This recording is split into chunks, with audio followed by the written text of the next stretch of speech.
What is going on, Notre Dame fans? Mike Singer and Tyler Horka here from Blue and Gold with our post Marcus Freeman Thursday reaction video. So it was 10, 15 minutes, something like that. Freeman met with the media on Zoom. So no big updates in the way of injuries.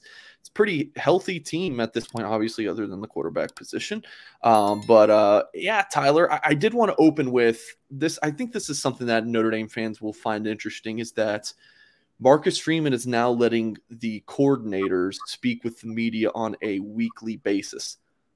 I want to say under Kelly, you got the coordinators in the preseason, and after the season, that was it. You did not talk to them during the season. Why is Freeman now saying every Tuesday you guys get to talk to the coordinators? I think, for one, everywhere that I've been, it's like that, where you get to talk to them, because it kind of takes a little pressure off of Freeman. He's being bombarded in these Monday press conferences, and for him to have to answer everything that's going wrong with Notre Dame football right now, and I don't know if you guys have checked, but I think you have. They're 0-2. It hasn't been the start that Notre Dame won and unranked in the AP poll for the first time since 2017. There's a lot going on. Freeman can't answer to that all himself. Now, he's the head coach. He has to have the biggest pulse on this football program that anybody does, and I think he does have that. But for him to go up there on Mondays for 30 minutes and have to answer to everything, and then, like you said, today, 10 to 15 minutes to have to answer everything, he can't do that. People want to know why Notre Dame can't run the ball right now. They want to know why the defense can't stop anybody in the fourth quarter right now.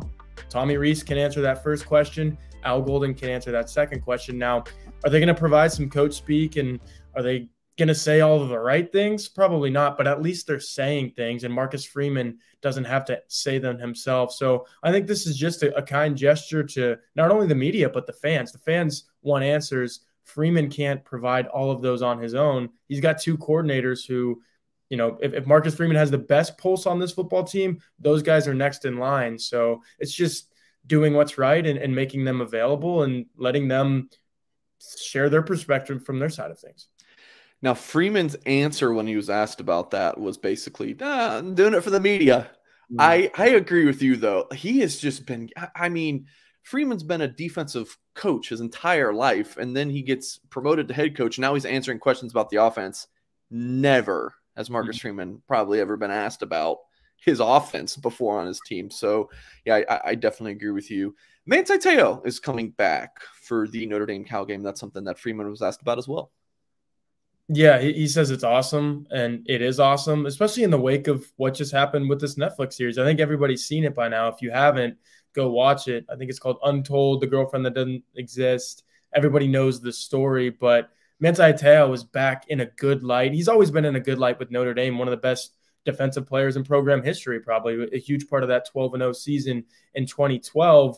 But now he's back in the good graces of everybody else in the country, and that hasn't really been the case for the last 10 years. So I think it's awesome, and the place is just going to erupt when they see him. He's supposed to be a part of the victory march, which is going to be really cool. He's going to say some words pregame, not only to the Notre Dame players, but to the Notre Dame fans, because I think he should be a big part of the community, and him coming back should be a pretty regular thing when you have a guy who played as well as he did here. And Marcus Freeman said that the players need to know, they need to know about Manti Te'o. He can't be some fictional Fugazi-like character who's just like out there in the ether. This is a real guy. This is a guy who played his tail off for Notre Dame for 4 years, could have gone pro after his junior year. He said, no, I'm coming back, and then has almost a Heisman-type season, which you don't see from linebackers very often. So it's awesome for Notre Dame that he's coming back, not just for the fans, but for the team itself as well.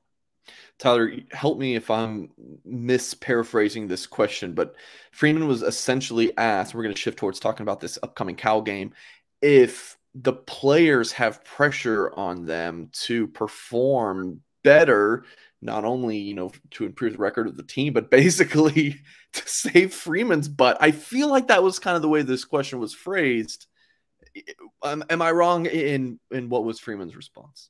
No, that's the way the question was phrased, and it's a pretty good question if you ask me, because this offseason we spent so much time talking about how much different it was.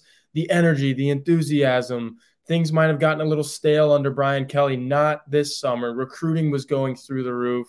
The tail of that is still there. The recruiting rankings still say that Notre Dame had one of the best off seasons recruiting wise in the country. So all of these things were different.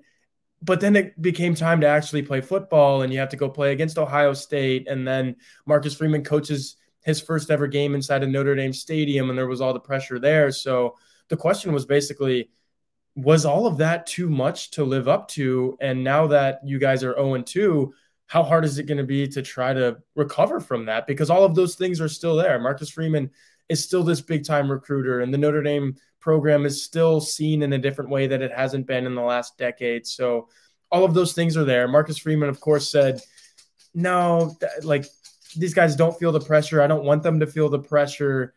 But let's be honest, you're going to feel the pressure. And there's my dog right there. I don't know. You guys, What's your dog's name, Tyler? You see and hear that. His name is Oliver. I call him Ollie. He's got a birthday next month. We'll let him be the center of attention some other time. But right now, Notre Dame football is the center of attention. And yeah, I think the question was asking, is that too much for these guys to live up to? And I don't think it's unfair to ask that. All right, hit a thumbs up on this video for Ollie. Just do it for Ollie, folks. Looking at the Cal game, it's an 11-point spread in favor of Notre Dame. Irish are 11-point favorites. I want to say it opened up 12.5, and then I saw it go down as low as 9 after the Tyler Buckner injury news came out, and then it's moved back up to about 11 and 11.5. So we will have an article at blueandgold.com Friday morning giving predictions on the game, all of our staff members. Can you give us a sneak peek on what you're thinking, Tyler? This is as much of a toss-up as any game that maybe I've predicted since I've been covering Notre Dame, which is the last 2 seasons. I just think there's so much going wrong with Notre Dame football right now. I touched on that a little bit in the beginning, but like, is this the week that they respond? Is this the week that they rebound? It's not like Cal is a world beater in the college football sense. They're beatable. UNLV almost beat them last week. Cal only won 20-14 against a common opponent that, going into the season, everybody thought Notre Dame was going to beat by 50. So it's just, where is Notre Dame at right now? How does it respond? It was a week enough for Marcus Freeman who keeps saying, execution, and I'm watching with the critical eye. We're figuring out what went wrong. Has a week been enough to figure those things out? Because if not, yeah, Cal's not the best college football team in the country, but they're good enough to come in here and beat Notre Dame, as Marshall was. So it's a toss-up. I would not put money on Notre Dame covering a 10-point spread or 11-point spread, wherever it's at right now. It's crazy that game opened as a 17.5-point spread in like June or whenever those early lines came out. But yeah, it's been cut down by a touchdown. It looked like it was going to get cut down in half.